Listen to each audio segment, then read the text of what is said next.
Welcome back, sports fans.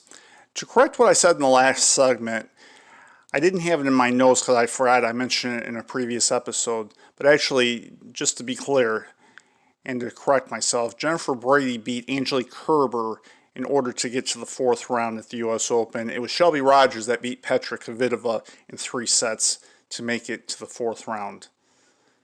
To make it to the quarterfinals of Wimbledon, or of the U.S. Open, rather. So, my apologies for that. In this final segment, to wrap up this brief show, I'm going to talk about an article I just read that was written a couple of days ago by Chris Hutchinson, who is the father of Aidan Hutchinson, football player for the Wolverines.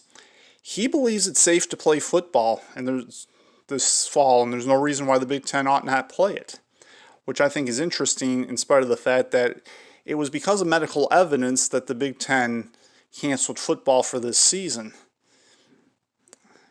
And considering that he's a doctor at Beaumont, this really makes him not just a doctor, but an emergency room doctor.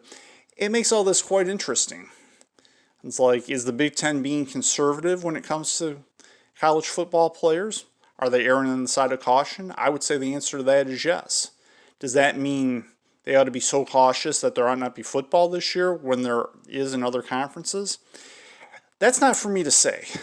The Big Ten has made the decision that it's made, and I don't have the medical information to be able to agree or disagree with it, unfortunately.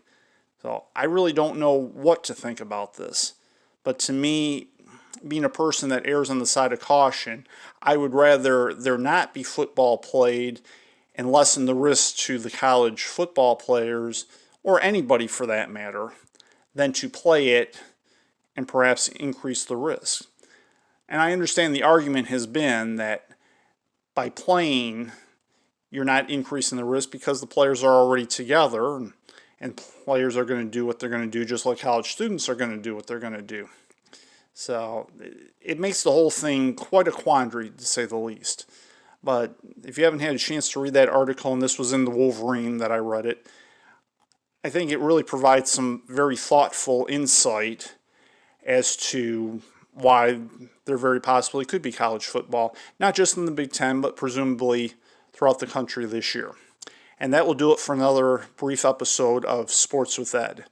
I will be back on Thursday to update you about what's happened with the other ladies' quarterfinal matchups at the U.S. Open, as well as to preview Saturday's show, Detroit Lions Tomorrow, where I will have, at this rate, plenty to talk about regarding the Lions game with the Bears on Sunday. And don't forget, the NFL season officially kicks off on Thursday with the Kansas City Chiefs hosting the Houston Texans. My name is Ed Moss. Thank you for joining me. Goodbye for now.